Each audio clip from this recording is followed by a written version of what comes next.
할렐루야.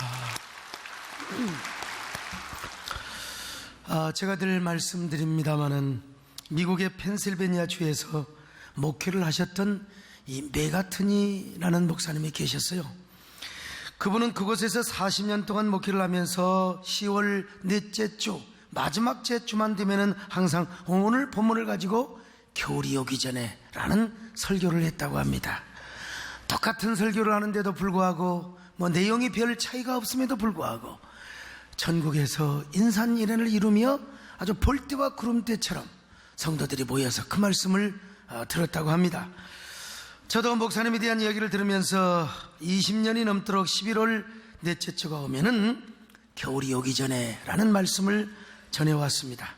올해는 어찌어찌해서 바로 12월 첫 주에 이 말씀을 전하게 되었습니다.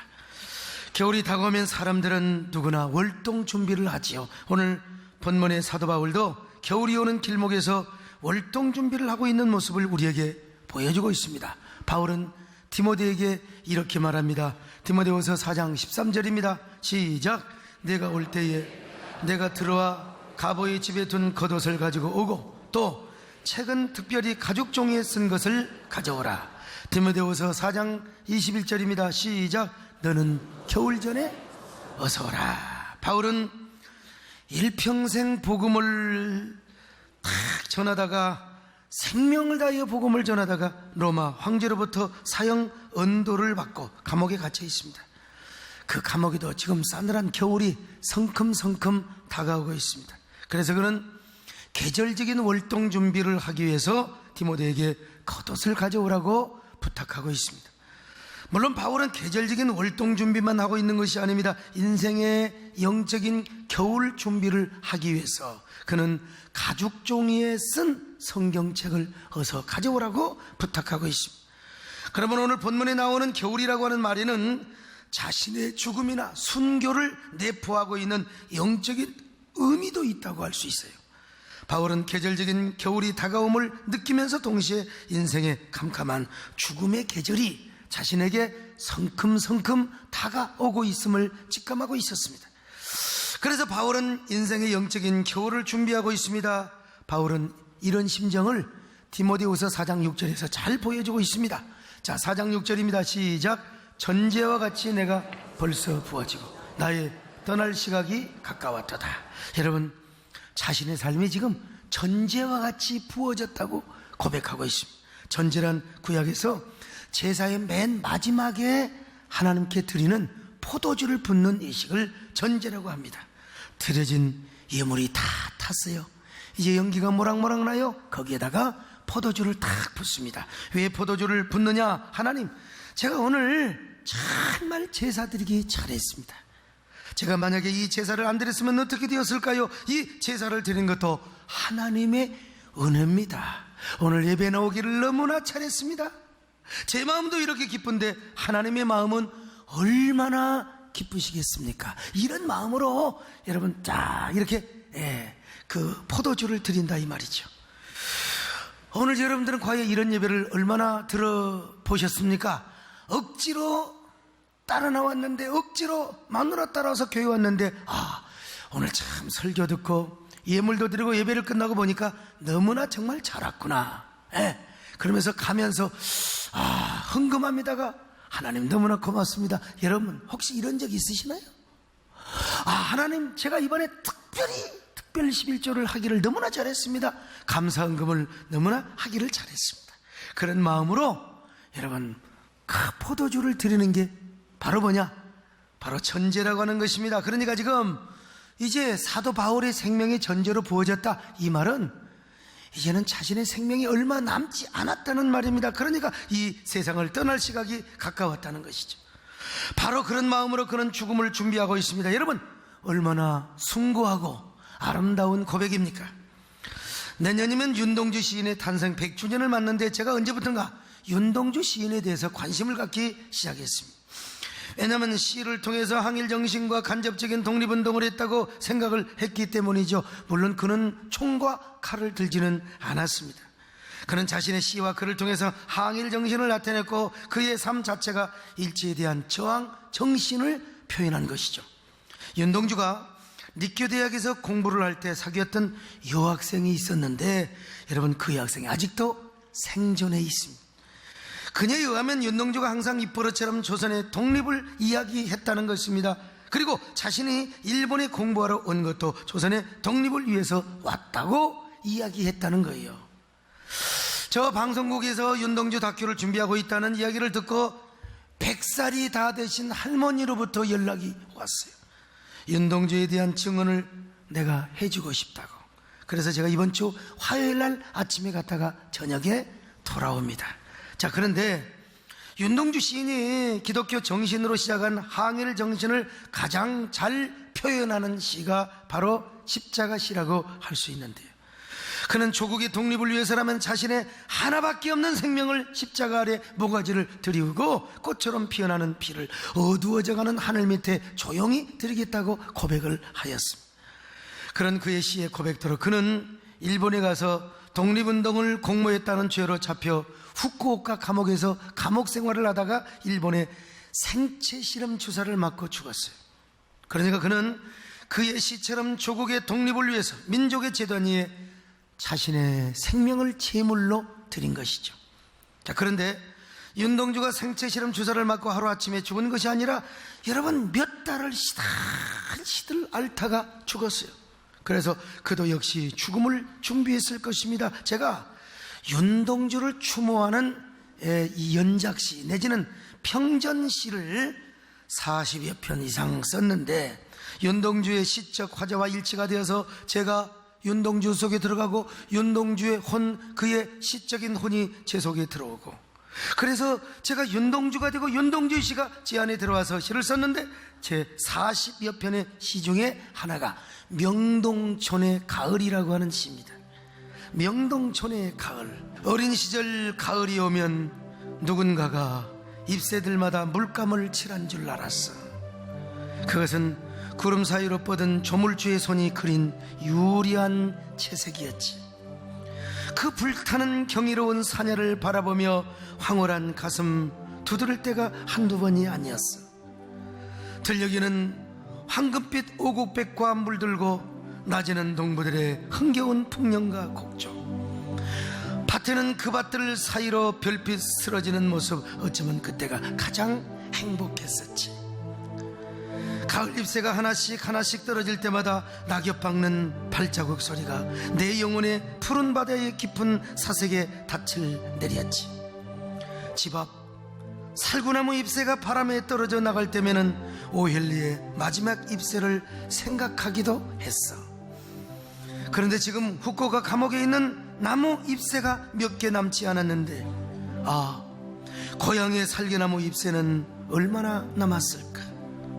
이름 모를 주사를 놓으러 오는 의사의 발자국 소리가 왜 몇 개 남지 않는 나뭇잎을 흔들어대는 서슬한 가을 바람 소리처럼 들리는 것일까. 여러분, 얼마나 이 시를 이해하는지 모르지만 바로 명동촌의 가을과 후쿠오카 감옥의 윤동주를 이렇게 오버랩 시키면서 쓴 시입니다. 근데 결국 윤동주는 죽었습니다. 그의 키가 당시 170이 넘는 좋은 체격이요, 축구도 하고 아주 몸을 가꾼 젊은 몸입니다. 그런데 생체 주사를 맞고 시름시름 앓다가 39kg의 몸으로 죽었습니다. 39kg. 그리고 한 줌의 재가 되어서 고향의 용정에 묻힙니다. 얼마나 안타까운 죽음입니까? 얼마나 불쌍해. 27세의 나이에 세상에 결혼도 못하고 죽었으니 얼마나 안타깝습니까? 그러나 저는 그의 죽음을 바로 별의 개선으로 표현을 하였습니다. 그의 죽음이 별의 개선이라는 거예요. 아버지의 따뜻한 품에 안겨 귀향을 합니다. 나를 보고 슬퍼하지 마세요. 한 줌의 재가 되었지만 또 다른 별이 되어 개선을 하잖아요. 요절한 내 백골의 일부를 현해탄에 뿌렸다오. 지금 건너는 이 두만강 다리처럼 나의 백골이 현해탄의 화해 다리로 이어지도록 반줌의 중보가 되게 하렵니다. 나를 양지 바른 교회의 동산에 묻어주어요. 조롱의 새가 자유를 기다리듯 거기서 부활을 꿈꾸겠습니다. 시들어야 할 운명의 꽃, 숙명의 별로 살아왔지만 자유의 꽃으로 부활하고 선구자의 별로 떠올라 영정의 하늘을 반짝이고 조선의 하늘을 비추어 더 많은 별들의 시인을 나오게 하겠습니다. 사실 제가 이렇게 시를 쓰긴 썼지만 인간적으로 보면 참 얼마나 불쌍한지 몰라요. 암울한 시대에 그렇게 살다가 죽었던 불운의 사나이 윤동주, 이 생각하면 생각할수록 같은 민족으로서 더더구나 참 시인의 후배로서 얼마나 불쌍한지 몰라요. 미안한 마음이 들고, 그래서 언젠가 윤동주의 묘를 제가 한번 갔어요. 찾아가 보니까 세상에 윤동주 묘가 완전히 벌거숭이란 말이죠. 그 묘를 보고 내가 얼마나 가슴이 아팠는지, 만약에 윤동주의 묘가 한국에 있으면 이렇게 관리가 되었을까, 막 분하고 억울한 마음이 들었어요. 그래서 제가 윤영주 장로님을 모시고 가서 여러분 떼장을, 무덤의 떼장을 파랗게 입혀드리고 왔습니다. 이 영상을 보여줄 수 있지만은 앞으로 TV에 나와야 되기 때문에 이걸 제가 보여주지 못하는 점 참 죄송하게 생각합니다만은, 그런데 사실은 윤동주 시인이 후쿠오카 감옥에서 죽지 않았더라도 여러분 10중 8구는 지금 고인이 되어 있을 것입니다. 인간은 일찍 죽거나 늦게 죽거나 다 죽는다는 사실입니다. 윤동주뿐만이 아니죠. 저도 마찬가지입니다. 왜냐하면 인생에는 사계절이 있어요. 폴 토우르니가 말한 대로요, 세상에도 여러분 봄과 여름과 가을과 겨울이 있지 않습니까? 우리 인생도 마찬가지입니다. 유아기는 봄입니다. 청년기는 여름이지요. 장년기는 가을입니다. 그리고 노년기는 겨울이에요. 우리는 언젠가 죽음이라는 궁극적인 인생의 겨울을 맞게 된다는 것입니다. 여러분 생각해 보십시오. 어린 시절이 엊그제 같은데 벌써 우리는 이렇게 장년이 되어 있고 노년이 되어 있습니다. 이제 우리도 금방 노년이 되고 인생의 겨울을 맞게 될 것입니다. 여러분, 인생이 어찌 그리 빨리 지나가는지 알 수가 없습니다. 그 옛날 우리 남진 선생님의 사진을 보면 진짜 얼마나 그렇게 잘생겼는지 몰라요. 쫙 폼 잡고 말이요, 에? 그대여 편침하고 저 푸른 초원이에, 여러분 그때 참 좋은 때였죠. 근데 어쩔 수 없이 남진쌤도 언젠가는 바로 인생의 겨울을 맞게 될 것이란 말이죠. 니는 어쩌고 나도 마찬가지입니다, 여러분. 그래서 참 인생이 왜 이렇게 빠른지, 얼마나 인생이 허무하는지, 인생의 허무를 절규한 사람들이 얼마나 많았는지 모릅니다. 인생의 허무에 대한 절규는 성경에도 많이 나와 있습니다. 여러분, 다윗과 같이 절대 권력과 절대 영광을 누렸던 사람도 자신의 인생 돌이켜보니까 한 뼘에 불과하다라는 겁니다. 자신의 인생이 손바닥만한 인생이라는 거예요. 시편 39편 5절입니다. 시작. 주께서 나의 날을 한 뼘 길이만큼 되게 하심에 나의 일생이 주 앞에는 없는 것 같사오니 사람은 그가 든든히 서 있는 때에도 진실로 모두가, 여러분 허사뿐이요, 한 줌 같은 인생이요, 한 뼘 같은 인생이니 야, 모든 것이 허사라는 것 아니겠습니까? 애단연한 시편 기자는 인생의 허무함을 이렇게 노래하고 있습니다. 시편 89편 47절 시작. 나의 때가 얼마나 짧은지 기억하소서. 주께서 모든 사람을 어찌 그리 허무하게 창조하셨는지요. 여러분, 제가 몇 년마다 한 번씩 고정적으로 하는 이야기가 있는데, 그것은 어린 시절에 땅 따먹기를 하는 놀이입니다. 땅 따먹기는 어떻게 하느냐, 고사리 같은 손을 꽉 찢어 발겨가지고,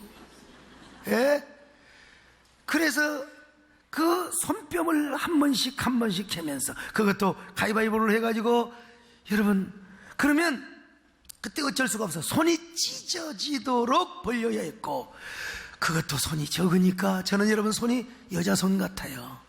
그래서 저는 어릴 때부터 쌈을 못했습니다. 여러분, 얼마나 착하게 자랐는지.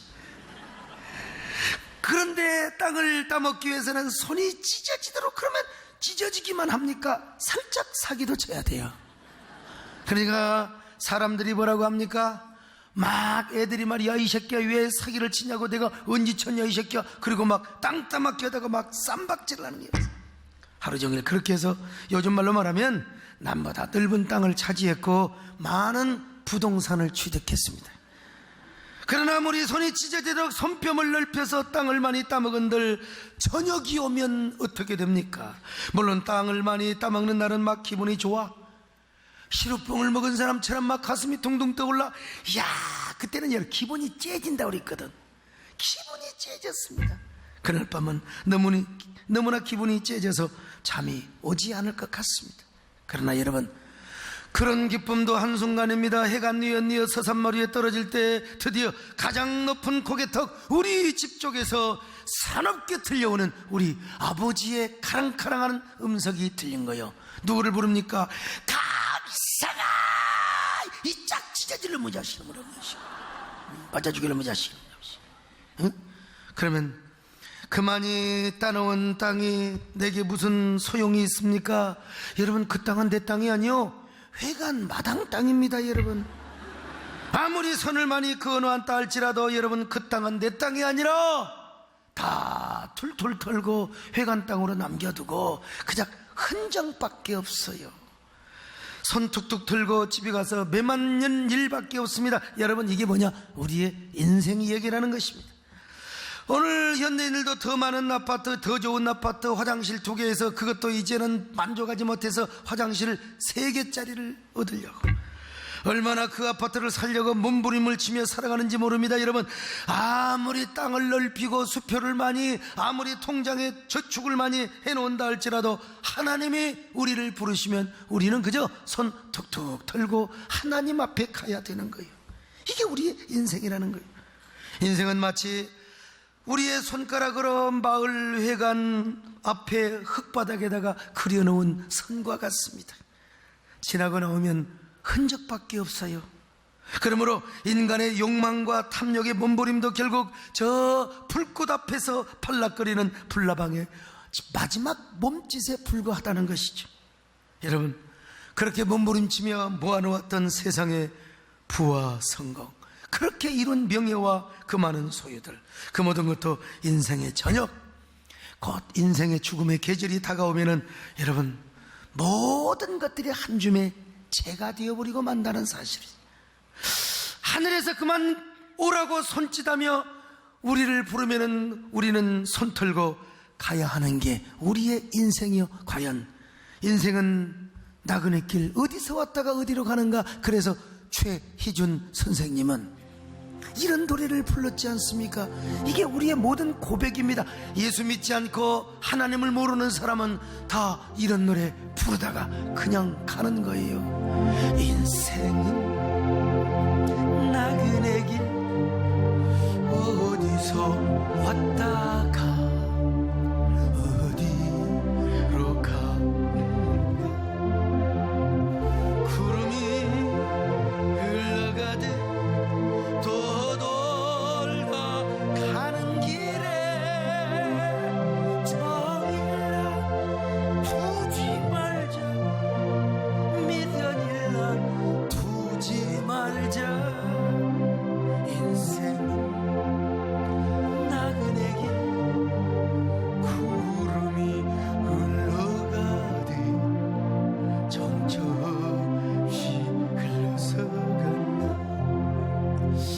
아주 우리 남진쌤이 패러디를 굉장히 잘하시더라고요. 응? 구름이 흘러가듯. 나도 목이 안 쉬면 제법 하는데, 이러한 노래를 최여진 씨만 부르는 것이 아니요, 성경에 보면 솔로몬도 인생의 허무함을 이렇게 노래하고 있습니다. 우리의 삶 자체가 헛되다고. 자, 전도서 1장 2절입니다. 시작. 전도자가 이르되 헛되고 헛되며 헛되고 헛되니 모든 것이 헛되도다.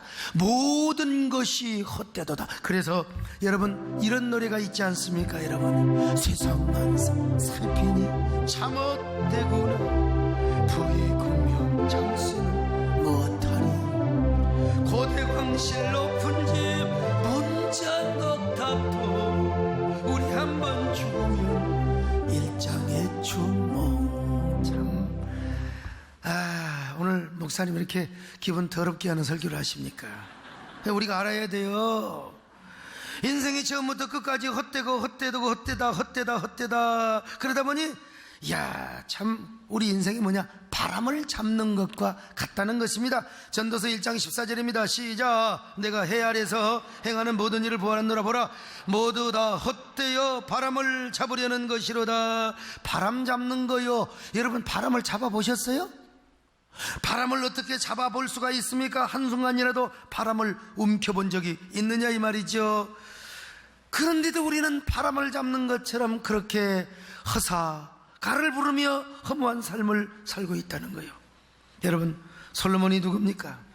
다윗의 아들로서 솔로몬은 부영화를 한 몸에 누린 사람이요, 눈으로 보고 싶은 거 다 봤어요. 그리고 갖고 싶은 거 다 가졌어요. 누리고 싶은 거 다 누렸어요. 모든 권력 절대병에 다 누렸어요. 그래서 그는 전무후무한 왕이었습니다. 그럼에도 불구하고 그의 인생도 너무나 헛되더라는 것입니다. 해 아래에서 수고하는 모든 일이 뭐냐? 바람을 잡는 것과 같다는 거예요. 인생 살아보니 야, 세월이 바람처럼 사라지더라는 거예요. 인생의 세월이 바람과 함께, 아니 바람처럼 사라져버리는 거예요. 나이 먹으니까 눈도 흐려지지요. 그리고 그냥 힘도 빠지지요. 야, 살다 보니 눈 깜짝하는 동안에 중년이 되고 노년이 되어버리더라는 것입니다. 그래서 솔로몬은 인생이 바람을 잡는 것과 같다고 했습니다. 그렇습니다. 솔로몬의 말대로 여러분, 우리 인생은 바람처럼 사라집니다. 그래서 모세는 이렇게 말했지 않습니까? 우리의 인생이 신속하여 날아가는 삶을 살고 있다고. 자, 시편 90편 10절입니다. 시작. 우리의 연수가 70이요 강건하면 80이라도 우리의 연수의 자랑은 수고와 슬픔뿐이요 신속히 가니 우리가 날아가나이다. 여러분, 우리가 지금 비행기 타고 날아가고 있어요. 왜 이렇게 세월이 빨리 지나가는지. 야, 저도 아니 뭐 집에서 쫓겨나서 뭐 신학교 다닌 지 엊그제 같은데 벌써 지금 왜 이렇게 세월이 빠른가. 인생은 덧없이 날아가고 흘러갈 뿐입니다. 제가 사우나 갈 시간이 없습니다. 지난번에 영암 집회 가서도 제가 뭐 이렇게 참 온천도 있는데 갈 시간이 없어요. 가면 우리 장로님들하고 이제 같이 가죠. 예. 우리 이주택 장로님도 하여간 다 이런 분들, 또 이주택 장로님 얘기니까 왜 웃는지 모르겠네. 장로님들 하여튼 우리 장로님들 딱 가서, 우리는 가서 장로님들이 딱 모여갖고 금메달, 은메달, 동메달 다 이렇게 제가 구분을 해주는데, 그런데 이제 제가 제게 이렇게 혼자 갈 시간이 없어요. 근데 몇 년 전에 제가 우리 송정호 집사님과 함께 서울의 한 시내 호텔에 들어가서 사우나를 들어갔습니다. 저는 사우나를 가면 일단 머리부터 감습니다. 왜? 나 알아보지 못하도록 머리 착 하고 이제 머리부터 감아요. 그날도 이제 목사 아닌 척하고 머리부터 감고 덜렁덜렁 들어가서, 여러분, 남자들은 탕에 가서 눈 쫙 깔아내리는 사람이 기선 싸움에서 지는 거예요. 이거 딱 들어가서 폼 잡고 시원하다 그리고 딱 보는 게, 이게 이제 남자의 이 본성입니다. 본성이요. 그날도 가서 철렁해가지고 시원하다.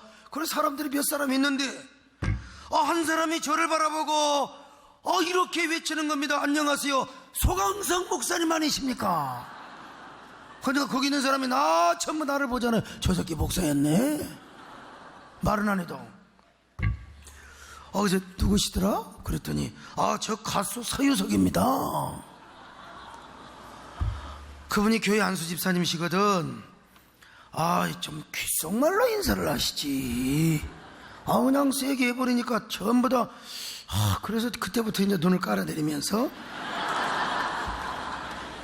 그러면서 저한테 이런 얘기를 하시는 거예요. 목사님, 많이 야이셨어요. 너무 힘드시나 봐요. 제발 건강하셔야죠. 그래서 제가 뭐라고 여러분 화답한 줄 아십니까? 안수 집사님, 가는 세월 그 누구가 막을 수가 있겠습니까? 흘러가는 시냇물을 누가 막을 수가 있겠습니까?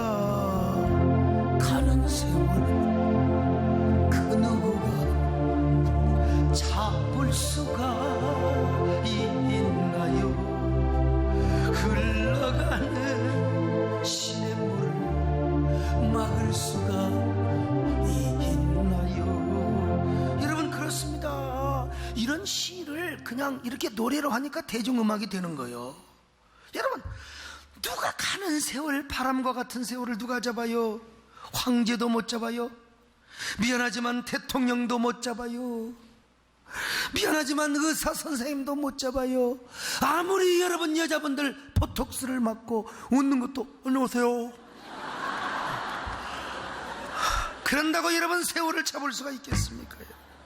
예, 참 우리 교회 홍건표 집사님이라는 분이 계셨어요. 그분은 우리나라 최고의 색소폰 연주자였습니다. 그래서 박정희 대통령 생전에 대통령의 전속 색소폰 연주자로 그렇게 불러갔어요. 그때 대통령 기사 월급이 한 달에 5만 원. 그런데 대통령이 홍건표를 얼마나 사랑하셨던지 월급을 200만 원, 300만 원 줬다니까. 여러분 그때 집안 집값이요?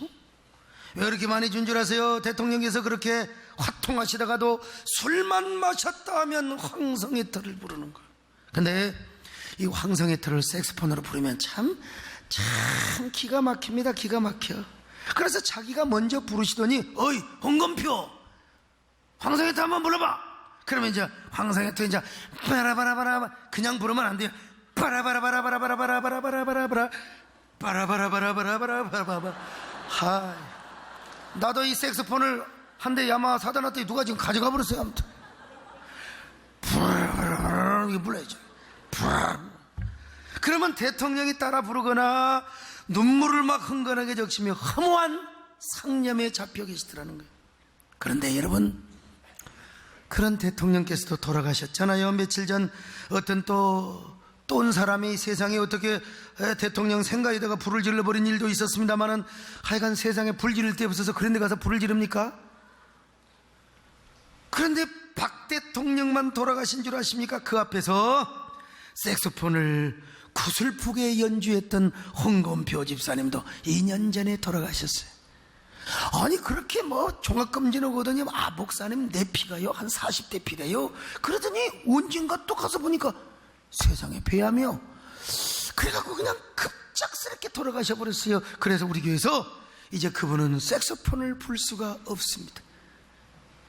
여러분 황성의 터라는 이 가사를 보면은 참 기분이 얼마나 처량해지고 얼마나 더러운지 몰라요. 황성의 터에 밤이 오니 월색만 고요해 폐허에 서린 회포를 말하여 주노라.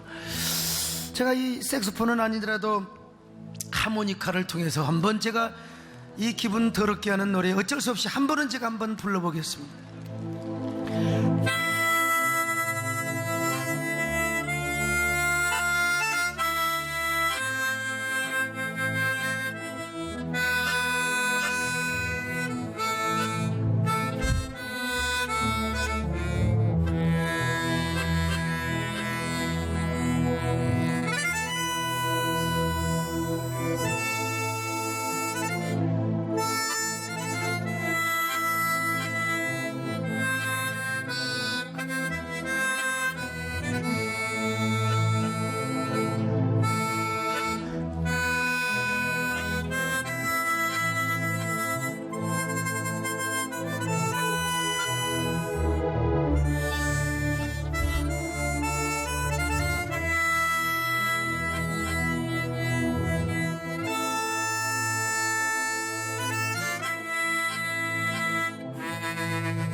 여러분들은 쉽게 들으시지만 이건 옥타브 하모니카이기 때문에 아주 이 폐활량이 좋아야 부르는 겁니다. 이거는 뭐 애들이 부르는 거예요.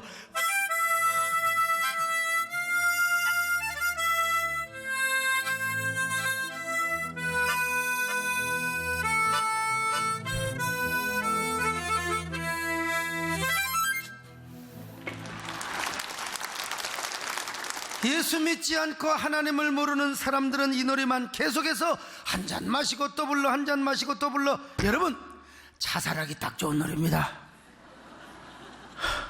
왜 기분이 더러워지거든요. 하나님을 모르고 하나님을 의지하는 제 이 노래만 부르고 살면 여러분 살맛 안 나요. 자살 동호회에 들어가서 어떻게 편안하게 죽고 싶은 마음이 들 거요. 더더구나 상해 나갈 때 부르는 망가 소리를 들으면 삶이 얼마나 허무해지는지 몰라요. 여러분, 오랜만에 제가 망가 한번 부를까요? 어이노 어이 거리 어이노 어젯밤에는 안방에서 잠깐만 오늘 저녁은 풍망산천 어이노. 여러분이 종을 치는데도 지금 눈을 찌그시 감는 사람 오늘 저녁 틀림없이 요단강 건너갈 수 있습니다. 여러분, 그렇습니다. 누구에게나 인생의 영적인 겨울이 다가와요. 언젠가 우리 모두 죽는다는 거예요. 여러분, 죽음이 얼마나 강력한 힘을 가지고 있는 줄 아세요? 죽음보다 강한 것이 세상에 없습니다. 죽음은 우리 모든 인생에게 폭군으로 군림합니다. 죽음이 폭군으로 왕노릇하고 있어요. 여러분, 죽음의 문턱까지 갔다 온 적이 있습니까? 그렇지 않더라도 여러분은 삶과 죽음의 경계선에서 죽음을 생각해 본 적이 있는가요? 깊은 한밤중에 왠지 불면증으로 잠이 안 와요. 그러면 호흡을 한번 크게 숨을 거두어 들여보세요. 허파 속에 공기가 들어가면 그것을 옮기기 위해서 심장에서 펌프질을 합니다. 그 펌프질 하는 소리가 너무나 조용할 때면은 내 귓전이 들려요. 근데 어느 순간 내가 잠드는 그 순간에 펌프질 소리가 멈추면 그것이 죽음이요. 오늘 여러분 심장이 뛰고 있는 거 심장을 향하여 축복해야 됩니다. 어쩌면 그렇게 너는 얼마나 부지런하니? 막 심장을 향해서 여러분이 막 축복을 해야 돼요. 심장아, 오래오래 펌프질을 할지어다. 얼마나 여러분 이 펌프질 소리가 멈추면 죽는 것이 우리 인생이라니까요. 여러분은 정말로 사랑하는 사람이 뼈만 앙상하게 남아있는 모습을 본 적이 있습니까? 그리고는 그 눈빛마저도 생기를 잃어버리고 희망을 잃어버리고 통곡만 왔다 갔다. 여러분, 이런 사람은 많이 가야 3일입니다. 이 3일 안에 죽어요. 만약에 여러분 그러한 것을 본 경험이 있다면 그건 역시도 죽음의 계곡 위에 서 있는 경험이라고 할 수가 있습니다. 여러분, 그 죽음의 계곡은 너무나 황량합니다. 어둡습니다. 쓸쓸합니다. 그 황량한 계곡을 방문한 사람들은 계곡 밑을 내려다봐요. 쭉 내려다보니까 내가 떨어지고 싶지 않아. 그러나 어쩔 수 없이 죽음의 사자가 와서 밀어 택기면은 어쩔 수 없이 떨어져야 된다 이 말이요. 그래서 그 계곡 밑을 내려다보면은 인생은 누구나 아찔하게 되고 인생 허사가를 부르다가 마침내 울음을 터뜨리고 맙니다. 이게 바로 이 세상에 살아가는 모든 인생들의 이야기가 아닐 수 없어요. 이게 인생인가? 가엾다. 이 내 몸은 그 무엇을 찾으려고. 가엾다. 이 내 몸은 그 무엇 찾으려고. 끝없는 꿈의 거리를 헤매여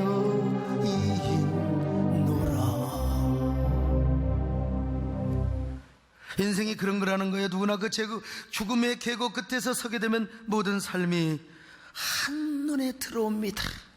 그래서 이제는 중요한 것과 중요하지 못한 것이 금방 구별되게 되어 있어요.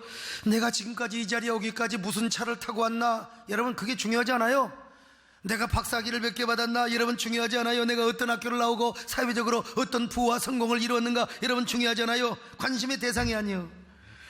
여러분, 죽음 앞에서는 다 똑같은 인생이란 말이죠. 그만큼 죽음은 막강한 힘을 갖고 있습니다. 우리 모두를 새파랗게 질리게 만들며 완전히 길을 죽여버리게 만드는 게 죽음입니다. 누구든지 그 앞에서 백기를 들 수밖에 없어요. 이것이 바로 인생에 맞이하는 죽음이라는 거죠. 근데 이렇게 끝난다면 얼마나 여러분 우리 인생이 불쌍합니까? 가엾다. 이 내 몸은 그 무엇을 찾으려고. 꿈의 거리를 헤매어 그러다가 여러분 죽는 것이 이렇게 우리 인생이 끝난다면 얼마나 여러분 참 억울하고 불쌍하고 허무하겠습니까? 그래서 우리가 예수님을 믿어야 될 줄로 믿습니다. 아무리 죽음이라는 겨울이 누구에게나 찾아온다 하더라도 예수님을 구주로 받아들인 자는 여러분 죽음이 아니기 때문에 그렇습니다. 예수 그리스도를 구주로 믿고 다시 거듭난 성도는 여러분 더 이상 죽음이 될 수가 없습니다. 그래서 예수님은 나사로의 죽음을 가리켜서 나사로가 죽은 것이 아니라 잠을 잔다고 말씀하셨지 않습니까? 자, 요한복음 11장 11절입니다. 시작. 이 말씀을 하신 후에 또 이르시되 우리 친구 나사로가 잠들었도다. 그러나 내가 깨우러 가노라. 그래서 여러분 찬송가 489장을 보면은 성도들의 죽음을 일컬어서 요단강을 보트 타고 가는 것으로 설명하고 있지 않습니까? 참 재밌어요. 저 요단강 가서는 내 친구 건너가네. 저 건너편에 빛나는 내 노래 하나도다. 여러분 우리 모두가 지금요 요단 강가에 서 있습니다. 우리 모두가 언젠가는 이 요단 강가를 건너가야 합니다. 건널 차례를 기다리고 있는데 아직은 차례가 오지 않습니다. 우리 친구들 중에 먼저 간 사람을 우리가 지금 보고만 있을 뿐이죠. 세월이 흘러가는데 이 나그네 된 나는 괴로운 세월 가는 걸 막을 길이 아주 없어요. 그래서 못 막다가 바로 요단강에 건너갈 때가 되면 지금 우리가 줄 서 있는 것입니다, 여러분. 근데 그 요단강을 건너가는 모습을 배 타고 가는 것처럼, 배도 그냥 멀미하는 배가 아니요, 여러분 그 래프팅이라는 그 배 있잖아요. 우리 저 소련에 가서 여름에 타는 그 래프팅, 그런 배를 타고 얼마나 스릴이 있고 재미가 있고 흥미가 있는지 그런 배를 타고 어디에 갑니까? 요단강을 건너가. 그리고 요단강을 다 건너면 아름다운 천국, 황금 종소리에 아름다운 생명나무 생명강가가 길게 흘러가는 저 영원한 천국이 우리에게 준비되어 있다 이 말이죠. 그러므로 우리 그리스도인에게 있어서 죽음은 죽음이 아니라 뭐냐? 희망의 항구로 배를 저 가는 과정이라는 것입니다, 여러분. 오늘 이 자리에 사랑하는 우리 세된 성도들로부터 초대를 받아서 혹시라도 처음에 우리 교회 오신 분들 계십니까? 꼭 예수 믿으셔야 됩니다. 하나님을 섬기셔야 됩니다. 그것이 바로 인생의 월동 준비를 하는 거예요. 예수님은 우리를 위해서 십자가에 죽으셨습니다. 우리를 구원하시기 위하여 십자가에 죽으셨습니다. 그러므로 그분을 믿기만 하면 당장 하나님의 자녀가 됩니다.